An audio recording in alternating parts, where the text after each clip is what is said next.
হামের উপসর্গ নিয়ে বরিশাল ও ময়মনসিংহে ৩ জনের মৃত্যু, হাসপাতালে ভর্তি শতাধিক। হামের হটস্পট রাজশাহীতে মৃত্যু নেই আজ।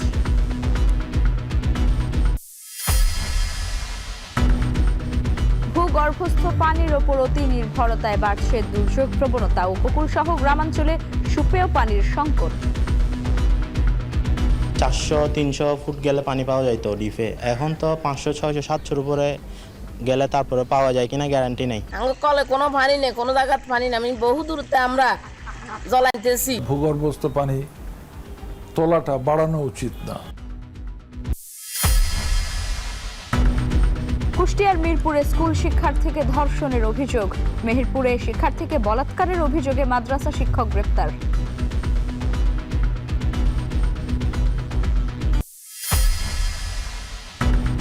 নড়াইলে পশু মোটাতাজায় অ্যান্টিবায়োটিকের অপব্যবহার, মানহীন ওষুধের ঝুঁকিতে গবাদি পশু, নীতিমালা তৈরির তাগিদ।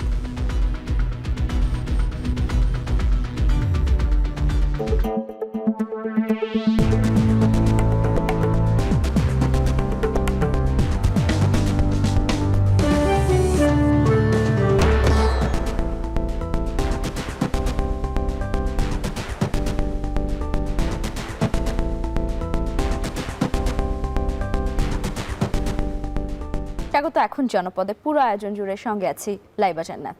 হামের উপসর্গ নিয়ে সকাল 10টা পর্যন্ত 24 ঘন্টায় দেশের বিভিন্ন স্থানে 3 শিশুর মৃত্যু হয়েছে। এদিকে হামের হটস্পট রাজশাহীতে সবশেষ তথ্য অনুযায়ী হামে আক্রান্ত বা হামের উপসর্গ নিয়ে কারো মৃত্যু হয়নি। বরিশালে হামের উপসর্গ নিয়ে 24 ঘন্টায় 2 শিশুর মৃত্যু হয়েছে।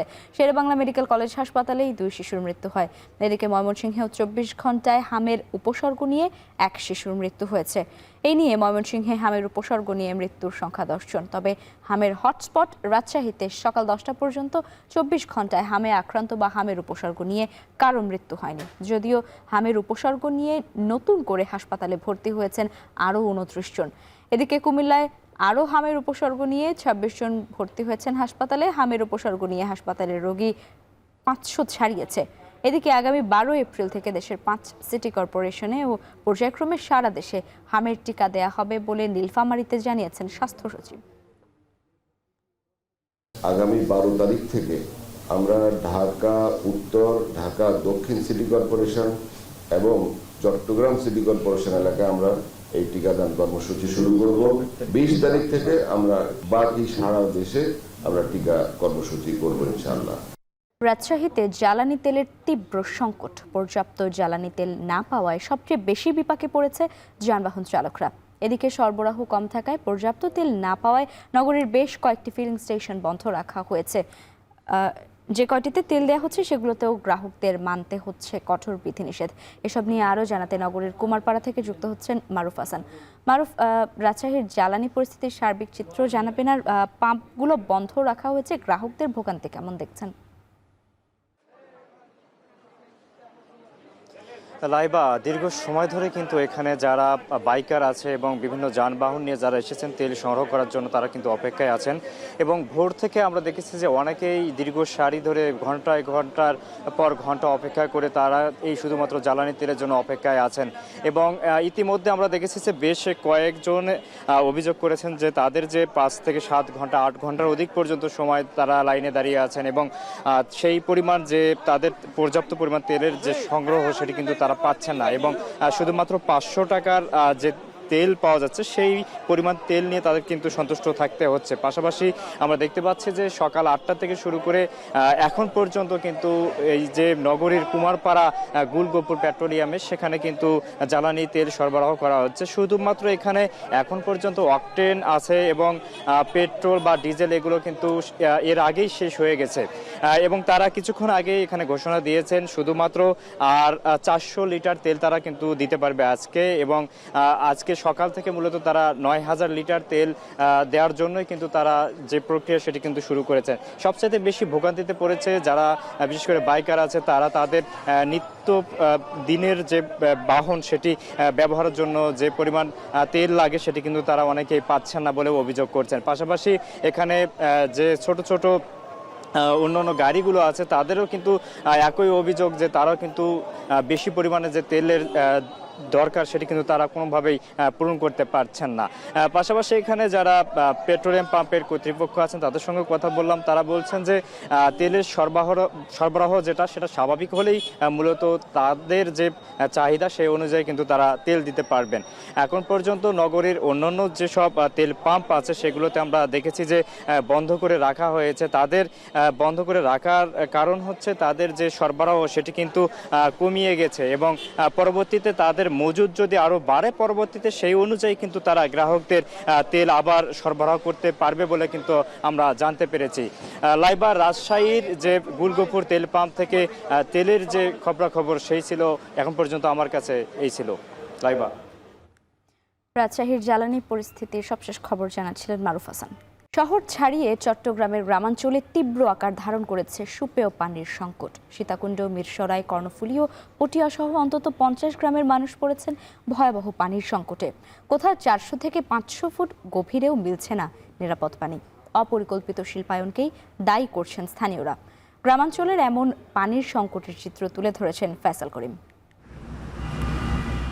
একসময়ের 3 ফসলি জমি, এখন তার পাশে গড়ে উঠেছে বিশাল শিল্প কারখানা। ঢাকা চট্টগ্রাম মহাসড়ক ধরে মিরসরাই এলেই চোখে পড়ে এমন অসংখ্য শিল্প প্রতিষ্ঠানের সারি। শুধু এই উপজেলাতেই রয়েছে প্রায় 50টির মতো কারখানা। 30,000 একর জুড়ে দেশের বৃহৎ শিল্পাঞ্চল থাকলেও এর বাইরেও এখানে যত্রতত্র গড়ে উঠছে নতুন নতুন কারখানা।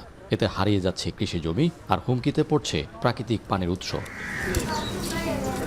সীতাকুণ্ড শিল্পায়নের পুরনো কেন্দ্র। এখানে রয়েছে অন্তত 500 শিল্প কারখানা আর জাহাজ ভাঙা ইয়ার্ড। শিল্পের চাপে হারিয়ে গেছে সুপেয় পানির উৎস। শহরের কাছাকাছি এই 2 উপজেলায় 30 থেকে 40টি গ্রাম এখন তীব্র পানি সংকটে। সীতাকুণ্ডের কুমিরা ইউনিয়নে দেখা যায় ছোট ছোট এমন অসংখ্য কুয়ো। নিরাপদ পানির অভাবে দূষিত এসব পানি দিয়ে চলছে দৈনন্দিন জীবন। ভূগর্ভস্থ পানির স্তর নেমে যাওয়ায় বিভিন্ন স্থানে 400 থেকে 500 ফুট গভীর নলকূপ বসিয়েও মিলছে না সুপেয় পানি।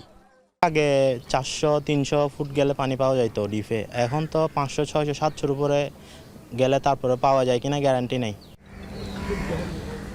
শুধু খাবার পানি নয়, সংকট দেখা দিয়েছে সেচের পানিতেও।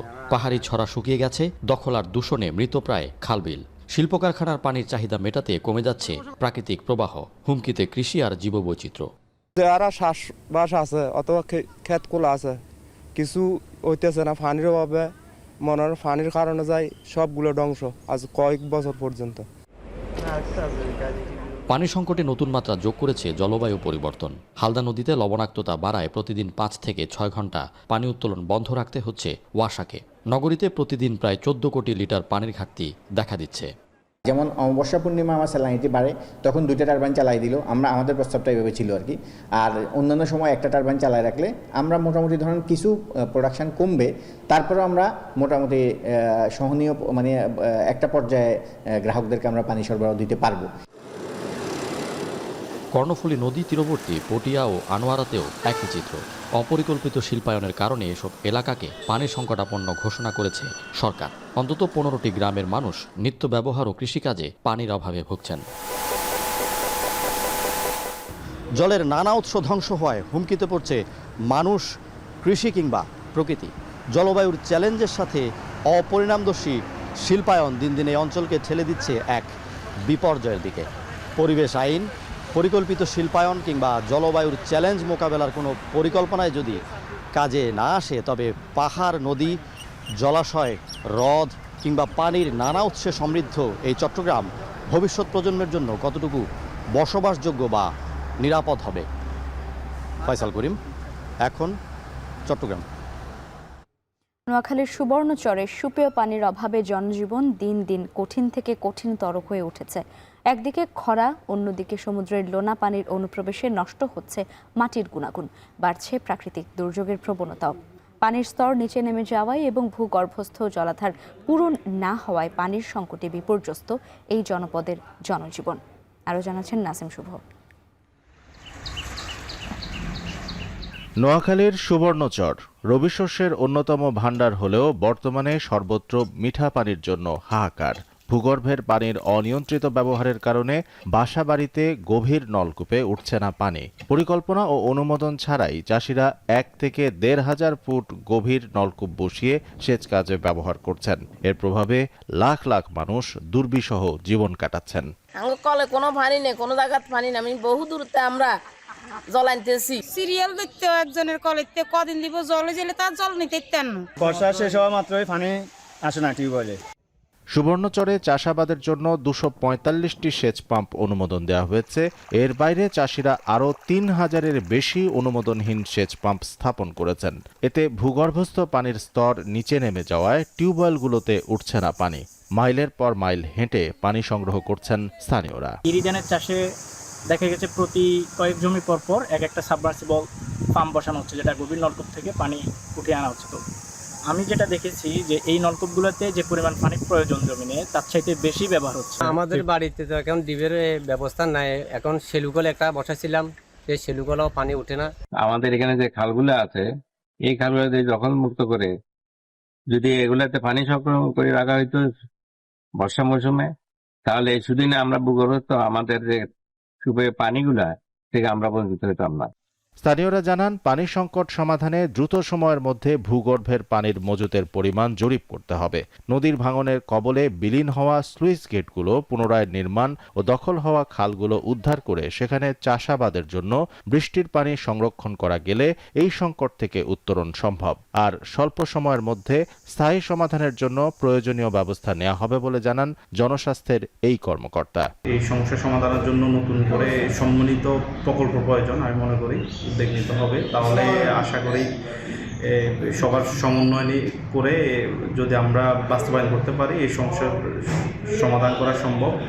নদী ভাঙনে এই জনপদের বেশিরভাগ স্লুইস গেট নদীগর্ভে বিলীন। জোয়ার ভাটার কারণে খালগুলোতে অবাধে ঢুকেছে লোনা পানি। অন্যদিকে অপরিকল্পিতভাবে গভীর অগভীর নলকূপ বসিয়ে ভূগর্ভস্থ পানি উত্তোলনের ফলে সুপেয় পানির তীব্র সংকট দেখা দিয়েছে। দ্রুতই এই সংকট সমাধানে দীর্ঘমেয়াদী ব্যবস্থা গ্রহণের দাবি স্থানীয়দের। এখন নোয়াখালী। কুষ্টিয়ার মিরপুরে এক স্কুল শিক্ষার্থীকে ধর্ষণের অভিযোগ উঠেছে। বৃহস্পতিবার উপজেলার ছত্রগাছা মাধ্যমিক বিদ্যালয়ে এই ঘটনা ঘটে। পুলিশ জানায়, ভুক্তভোগী শিক্ষার্থী সকালে বিদ্যালয়ে এসএসসি পরীক্ষার্থীদের বিদায় অনুষ্ঠানে যোগ দিতে বাড়ি থেকে বের হয়ে আর ফেরেনি। পরে বিভিন্ন স্থানে খোঁজাখুঁজির পর রাতে বিদ্যালয়ের ভেতরে একটি কক্ষ থেকে মুমূর্ষু অবস্থায় তাকে উদ্ধার করা হয়। প্রথমে তাকে উদ্ধার করে মিরপুর উপজেলা স্বাস্থ্য কমপ্লেক্স এবং পরে অবস্থার অবনতি হলে কুষ্টিয়ার 250 শয্যার হাসপাতালে ভর্তি করা হয়। স্বাস্থ্য পরীক্ষার পর ধর্ষণের আলামত পাওয়া গেছে বলে জানিয়েছে কুষ্টিয়ার 250 শয্যা হাসপাতালের আবাসিক চিকিৎসক হোসেন ইমাম। এদিকে কারা এই ঘটনা ঘটিয়েছে তা এখনও নিশ্চিত করে জানা যায়নি। রহস্য উদ্ঘাটনে কাজ করছে আইন শৃঙ্খলা বাহিনী বলে জানিয়েছেন মিরপুর থানার ভারপ্রাপ্ত কর্মকর্তা শহীদুল ইসলাম। আজকে সকালে তার স্বাস্থ্য পরীক্ষা করা হয়। তো স্বাস্থ্য পরীক্ষাতে তার ধর্ষণের আলামত পাওয়া গিয়েছে এবং রোগী আপাতত আশঙ্কামুক্ত। মেহেরপুরে মাদ্রাসা শিক্ষকের বিরুদ্ধে এক শিশুকে নির্যাতন ও বলাৎকারের অভিযোগ উঠেছে। এ ঘটনায় অভিযুক্ত শিক্ষক নূর উদ্দিনকে গ্রেপ্তার করেছে পুলিশ। বৃহস্পতিবার রাতে মুজিবনগরে এমন ঘটনা ঘটে। স্থানীয়রা জানায়, মাদ্রাসার আরবি শিক্ষক নূর উদ্দিন শিক্ষার্থীদের বিভিন্ন সময় গভীর রাতে একাধিকবার কক্ষে নিয়ে নির্যাতন করে। খবর পেয়ে ভুক্তভোগীর বাবা দ্রুত মাদ্রাসায় ছেলের সাথে কথা বলে ঘটনার সত্যতা সম্পর্কে জানেন। স্থানীয়দের মধ্যেও এ নিয়ে ক্ষোভ ছড়িয়ে পড়ে এবং আরও শিশুর সাথে একই ঘটনার অভিযোগ ওঠে। পরিস্থিতি উত্তপ্ত হলে ক্ষুব্ধ জনতা মাদ্রাসা ঘেরাও করে। এ সময় খবর পেয়ে পুলিশ ঘটনাস্থলে পৌঁছে পরিস্থিতি নিয়ন্ত্রণে আনে এবং অভিযুক্ত শিক্ষককে গ্রেপ্তার করে। এই ঘটনায় ভুক্তভোগীর পরিবার থানায় লিখিত অভিযোগ করেন। তদন্ত করে প্রয়োজনীয় আইনানুগ ব্যবস্থা নেওয়ার কথা জানায় পুলিশ।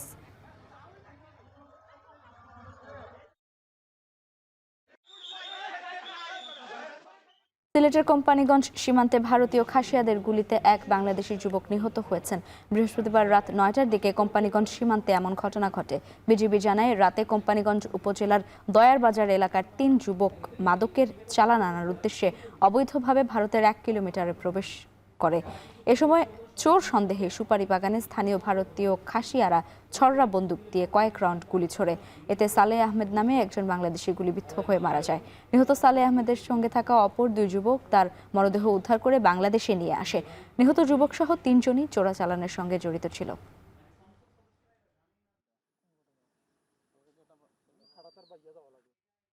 কক্সবাজারের উখিয়ায় বালুখালী সীমান্তের শূন্য রেখায় মাইন বিস্ফোরণে এক রোহিঙ্গার বাম পা বিচ্ছিন্ন হয়ে গেছে। শুক্রবার সকাল 10টার দিকে উখিয়ার বালুখালী সীমান্তের শূন্য রেখায় মিয়ানমার অভ্যন্তরে এই ঘটনা ঘটে বলে জানান বিজিবির উখিয়া 64 ব্যাটালিয়নের অধিনায়ক লেফটেন্যান্ট কর্নেল মোহাম্মদ জহিরুল ইসলাম। স্থানীয়রা জানায় সকালে বালুখালী সীমান্তের শূন্য রেখায় নাফ নদীতে অভ্যন্তরে কয়েকজন মাছ ধরছিল। এক পর্যায়ে হঠাৎ এক বিস্ফোরণে পা বিচ্ছিন্ন হয়ে যায় রোহিঙ্গা জেলে সাদেকের। পরে ঘটনাস্থলে উপস্থিত অন্যরা তাকে রক্তাক্ত অবস্থায় দেখতে পেয়ে উদ্ধার করে কুতুপালংস্থ MSF হাসপাতালে নিয়ে আসে। এসএসসি পরীক্ষায় প্রশ্নপত্র ফাঁস রোধে কঠোর অবস্থানের কথা জানিয়েছেন শিক্ষামন্ত্রী ডক্টর আ.ন.ম এহসানুল হক মিলন। সকালে চট্টগ্রাম কলেজ অডিটোরিয়ামে আসন্ন এসএসসি পরীক্ষার প্রস্তুতি নিয়ে কেন্দ্র সচিবদের সঙ্গে মতবিনিময় সভায় একথা বলেন তিনি। ভবিষ্যতে সারা দেশে একক প্রশ্নপত্রে এসএসসি পরীক্ষা নেওয়ার পরিকল্পনার কথাও জানান মন্ত্রী। কেন্দ্রের থেকে বাইরে থেকে সহযোগিতা করে নকল দেওয়া হয় এবং তাদেরকে যদি পুলিশ অ্যারেস্ট করে তাদেরকে কিন্তু কোনো আইনের আওতায় আনা যায় না, কোনো আইন নেই। সেই জন্য 1980 পাবলিক পরীক্ষা অ্যাক্ট এটাও ঢুকানো হয়েছে। প্রশ্নপত্র ফাঁস কোনো অবস্থাতেই আমরা হতে দেব না এবং হতে পারবে না। বিচার বিভাগের জন্য পৃথক সচিবালয় প্রতিষ্ঠায় হাইকোর্টের রায় চূড়ান্ত নয়, সুপ্রিম কোর্টে আপিল নিষ্পত্তির মধ্য দিয়ে বিষয়টি নিষ্পত্তি হবে বলে জানিয়েছেন attorney general barrister Ruhul Quddus Kajal. শুক্রবার সকালে ঝিনাইদহের কোটচাঁদপুর এক মতবিনিময় সভায় তিনি এই কথা বলেন। এ সময় বিচার বিভাগের স্বাধীনতা নিশ্চিত করার জন্য যা করা দরকার তাই করবে সরকার বলে আরও জানান অ্যাটর্নি জেনারেল। হাইকোর্টের এই রায়টিও কিন্তু হাইকোর্ট মনে করেন এই চূড়ান্ত, তো আমরা সেক্ষেত্রে অপেক্ষা করব। সরকারের পক্ষ থেকে ইতিমধ্যেই আপনারা জানেন সরকারের অবস্থান পরিষ্কার করা হয়েছে। এটা এখন সুপ্রিম কোর্টে আপিল দায়ের করা হবে এবং সেই আপিল নিষ্পত্তির মাধ্যমে এই বিষয়টি চূড়ান্ত নিষ্পত্তি হবে। বিচার বিভাগের স্বাধীনতায় আমরা প্রত্যেকে বিশ্বাস করি এবং বিচার বিভাগকে সম্পূর্ণভাবে স্বাধীন করে মানুষের সুবিচার প্রাপ্তির যে অধিকার, সে অধিকার সুনিশ্চিত করার জন্য প্রত্যেকটা সরকারের দায়িত্ব এবং কর্তব্য। বর্তমান যে নতুন সরকার বাংলাদেশের রাষ্ট্র ক্ষমতার দায়িত্বে আছেন তারাও কিন্তু একইভাবে বলছেন তারা বিচার বিভাগের স্বাধীনতায় সম্পূর্ণভাবে আস্থাশীল এবং তারা সেটা করবেন। নওগাঁর লেখক নওগাঁর বই প্রতিপাদ্যে স্থানীয় লেখকদের বই নিয়ে নওগাঁয় দিনব্যাপী পথ বইমেলা অনুষ্ঠিত হয়েছে। শুক্রবার বেলা 11টায় শহরের মুক্তির মোড়ে জেলা পরিষদের পার্ক গেটে বইমেলার উদ্বোধন করেন বরেণ্য কবি আতাউল হক সিদ্দিকী। বইমেলাতে জেলার 70 জন লেখকের অন্তত 200টি বই স্থান পেয়েছে। গল্প, কবিতা, উপন্যাস, প্রবন্ধ ও শিশুদের বইও রয়েছে। নতুন প্রজন্ম ও নওগাঁবাসীর কাছে নওগাঁর লেখকদের তুলে ধরা এবং পরিচিতি বাড়ানোই বইমেলার উদ্দেশ্য বলে জানান মেলার আয়োজকরা। এরকম আয়োজনের মাধ্যমে তরুণ প্রজন্মের মোবাইল ও সামাজিক মাধ্যমের আসক্তি অনেকটাই কমে আসবে বলে প্রত্যাশা আয়োজকদের।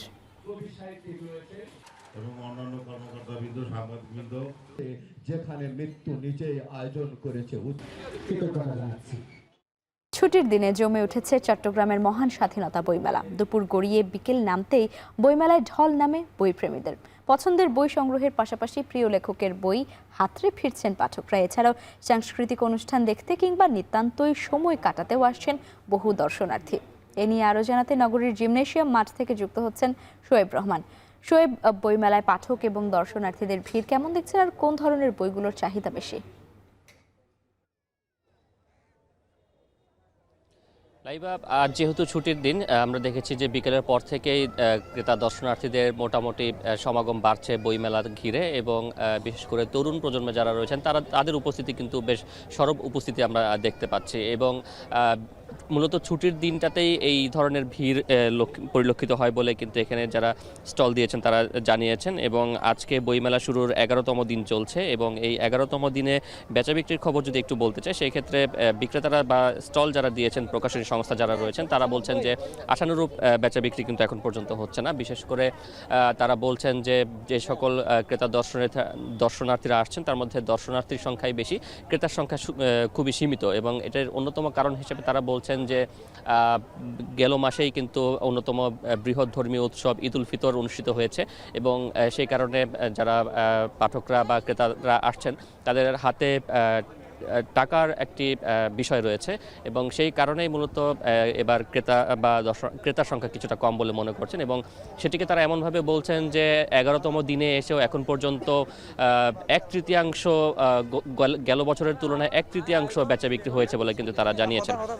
অন্যদিকে পাঠকরা যারা রয়েছেন তারা বলছেন যে তারা আসছেন পছন্দের লেখকের বই খুঁজছেন, বিশেষ করে প্রতিষ্ঠিত যে সকল লেখকরা আছেন তাদের বইয়ের প্রতি কিন্তু সাধারণ পাঠক যারা রয়েছেন তাদের চাহিদা বা আগ্রহ সবচেয়ে বেশি এবং সেই জায়গা থেকে আমরা দেখেছি যে একেবারে হুমায়ুন আহমেদের যে বইগুলো রয়েছে কিংবা রবীন্দ্রনাথের যে বই রয়েছে আহমদ ছফা, তাদের বইগুলোর কিন্তু বেশ হুমায়ুন আজাদ, তাদের বইগুলোর কিন্তু ব্যাপক চাহিদা লক্ষিত হচ্ছে এবং এর পাশাপাশি নতুন বা নবীন লেখক যারা রয়েছেন তাদের যে বইগুলো বিশেষ করে কথা সাহিত্য বা উপন্যাস সেইগুলোও কিন্তু মোটামুটি যারা দর্শকরা ক্রেতারা আসেন তারা কিন্তু হাত রেখেছেন এবং এর পাশাপাশি যদি বলি যে ইতিহাস কিংবা সমসাময়িক রাজনীতি কেন্দ্রিক যে বইগুলো রয়েছে সেগুলোতেও কিন্তু ক্রেতাদের বেশ আগ্রহ রয়েছে এবং এই মেলাতে ঢাকা চট্টগ্রাম সহ মিলিয়ে 122টি প্রকাশনা সংস্থা অংশ নিচ্ছে এবং সেখানে প্রায় 129টি কিন্তু স্টল এখানে বরাদ্দ দেওয়া হয়েছে এবং সেই 129টি স্টলের পাশাপাশি এখানে একটি কর্নার করা হয়েছে, সেখানে বিকেলের পর থেকে কিন্তু সাংস্কৃতিক অনুষ্ঠানের আয়োজন করা হয় যেখানে বিভিন্ন ধরনের নাচ, কবিতা এবং গানের পাশাপাশি বিভিন্ন উৎসবের আয়োজন করা হচ্ছে, সেখানেও কিন্তু অনেক দর্শনার্থীর আগমন ঘটছে এবং সবকিছু মিলিয়ে যদি বলি যে আসলে মূলত ছুটির দিনগুলোতে শুক্র শনিবারেই মেলাতে যেই পরিমাণ দর্শকের সমাগম হচ্ছে অন্য দিনগুলোতে কিন্তু সেই পরিমাণে দর্শক সমাগম হচ্ছে না, ক্রেতা সমাগম হচ্ছে না, সেটি নিয়ে বিক্রেতাদের মাঝে কিছুটা আক্ষেপ রয়েছে। লাইবা। চট্টগ্রামে চলছে স্বাধীনতা বইমেলার তারিখ খবর জানাচ্ছিলেন শোয়েব রহমান। প্রায় 8 লাখ মানুষের জেলা নড়াইলে কৃষি, মৎস্য ও পশুপালন জীবিকার প্রধান উৎস।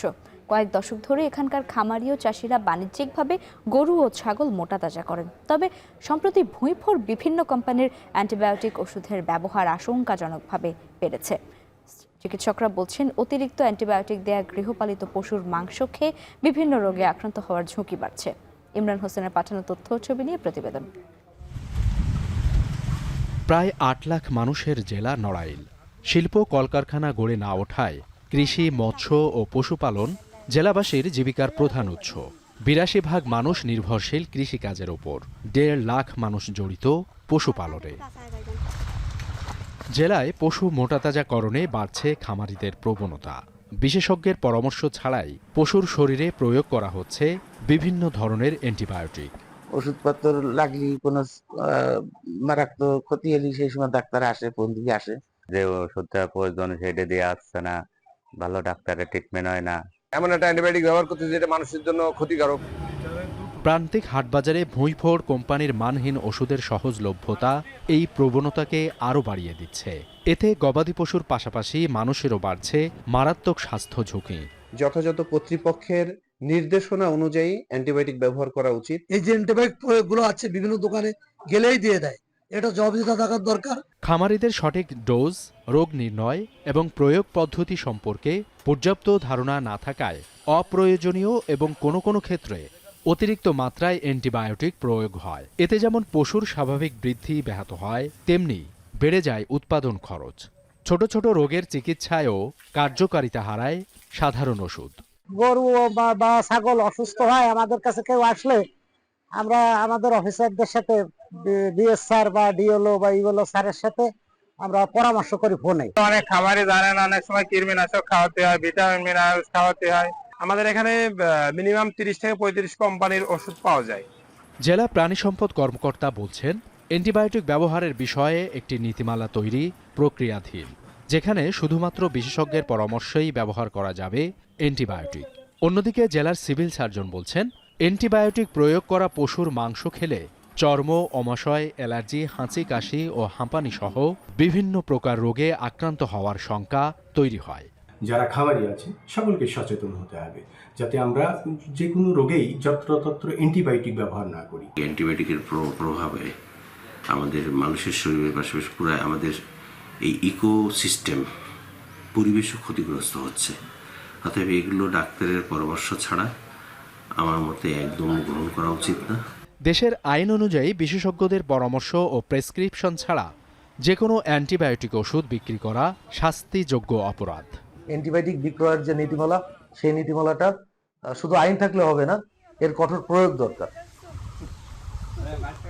9,67,099 বর্গ কিলোমিটার আয়তনের এই জেলায় প্রায় 4,000 খামারি এবং 1.5 লাখ চাষি ব্যক্তি পর্যায়ে 14 লাখ পশু পালন করছেন। বেশিরভাগ খামারে পশুর রোগবালাই প্রতিরোধে নেওয়া হয় না বিশেষজ্ঞ চিকিৎসকের পরামর্শ। হাত বাড়ালেই অ্যান্টিবায়োটিক মেলায় প্রাণী সম্পদ অফিসেও যেতে চান না খামারিরা। এতে দিন দিন বাড়ছে স্বাস্থ্য ঝুঁকি। এখন নড়াইল। দেশের কৃষি খাতে এক নতুন দিগন্ত উন্মোচনের পথে কৃষকদের জন্য স্বচ্ছ, জবাবদিহি এবং সরাসরি সহায়তা নিশ্চিত করতে চালু হতে যাচ্ছে কৃষক কার্ড। এই উদ্যোগ ঘিরে নতুন করে আশার আলো দেখছেন চাঁপাইনবাবগঞ্জের প্রান্তিক ও ক্ষুদ্র কৃষকরা। সোহান মাহমুদের তথ্যচিত্রে বিস্তারিত প্রতিবেদনে।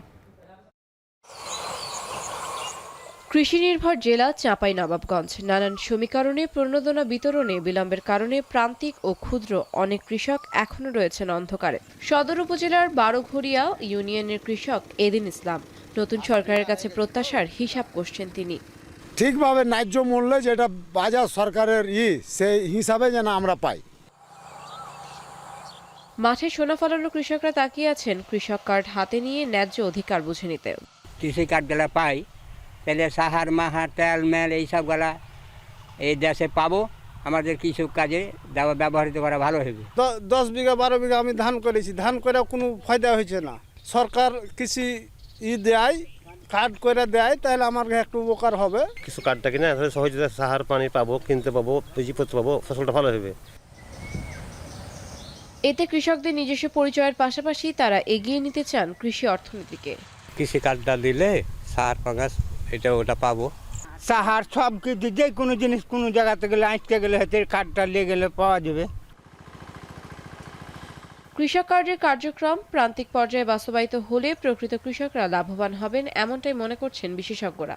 এই কৃষি কার্ডটা যদি থাকে তাদের কাছে, তাহলে কৃষি কার্ডটার মাধ্যমে সরাসরি এই সুবিধাটা প্রান্তিক কৃষকের কাছেই পৌঁছাবে। অর্থাৎ যারা নিডি, অভাবী আছে, যার অ্যাকচুয়ালি ওই সাহায্যটা প্রয়োজন, সে ওই সাহায্যটা সরাসরি পেতে পারে। বিভিন্ন সময় যে কৃষি ঋণের যে ব্যবস্থা করা হয়, সেই ঋণের ক্ষেত্রেও কিন্তু তারা এই কৃষি কার্ডধারী যারা কৃষক হবে তারা কিন্তু খুব সহজেই বিভিন্ন ব্যাংকের থেকে তারা এই সুবিধাগুলো পেয়ে থাকবে। ঘোষণা অনুযায়ী 14 এপ্রিল পরীক্ষামূলকভাবে কৃষক কার্ড বিতরণ কর্মসূচির আনুষ্ঠানিক উদ্বোধন করা হবে। এখন চাঁপাইনবাবগঞ্জ। আর এই ছিল এখন জনপদে। এখন টেলিভিশন ওয়েবসাইটে দেখতে ভিজিট করুন এখন.tv।